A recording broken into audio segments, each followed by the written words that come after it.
Hey everybody, so if you have a disc brake bike that you have multiple wheel sets for, then you definitely know the pain of having to readjust the disc caliper every time you swap wheels. In this quick video, a tip that I've been using to make sure that all my disc rotors line up perfectly when I swap out wheels without having to realign the calipers. So these things here are called disc rotor shims, and they make them for both center lock and 6-bolt mounting systems. Now these particular ones here are from an Amazon brand called November Cycles. There's something on the order of 16 bucks for a set of 4, which, for what they are is kind of pricey, but in my opinion, totally worth it. It's basically just an alloy split shim that's meant to sit between the hub and the disc rotor, and these ones that I have here are 0.25 millimeters a piece, and they weigh half a gram each. Now in this video, I'm demonstrating this process on the Rita Esprit, which I'm demoing for a little bit here, but this tip should work for any disc brake bike where you're trying to swap different wheels on the same frame. So right now I'm demoing these Super Team wheels that were sent over to the channel, but you can see that these are set up nicely, the rotors are aligned, and there's no rubbing. Now for whatever reason, if I wanted to swap these wheels out, put on a different set, for instance these other wheels with some Vittoria Corsas on there, it's easy enough to swap the wheels over.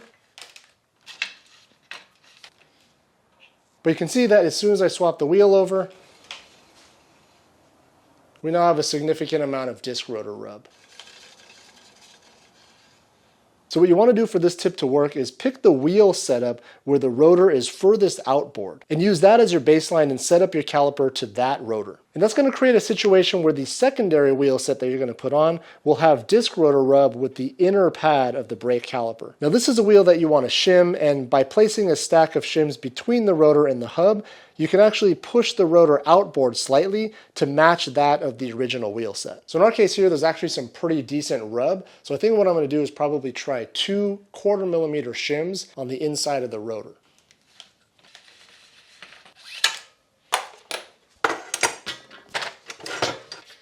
So I loosened the lock ring already. It's actually easiest to do on a center lock style, but you can get these shims for the traditional 6-bolt style as well. So these shims that I got are actually split rings, and that's actually meant to allow the lock ring to fit around the splined rotor interface, because if this weren't shimmed, it actually wouldn't fit down where it needs to go. So the way to install these is you just kind of start on one end of the split and work your way around the spline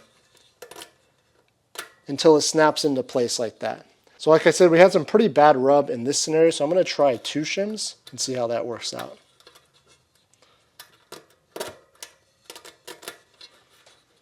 Alright, so that's all you need to do, and then you just reinstall the rotor, reinstall the lock ring, which should be good to go. So keep in mind I haven't touched the caliper because that's set up nicely for the primary wheel set. All we did was put a couple of shims between the rotor and the hub on the secondary wheel set. And with any luck, we should have eliminated the rubbing. Ah, shoot, I see a little bit of rubbing. We actually shimmed too far. So now the disc rotor is actually rubbing the outboard brake pad.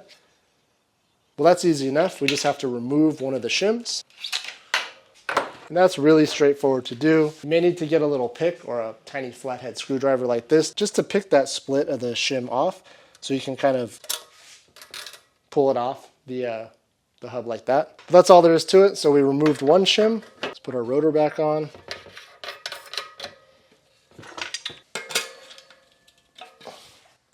And we'll give this a shot. So down to 1 shim.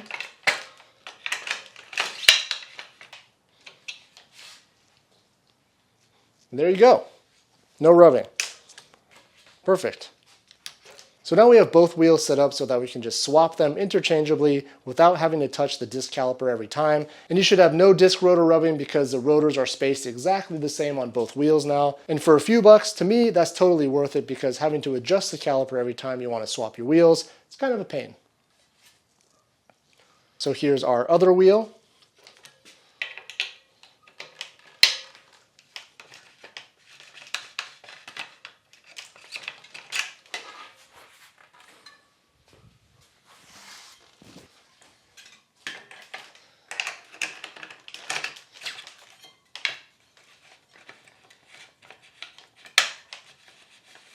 And our fancy Super Team wheels from China that I'm in the process of reviewing now.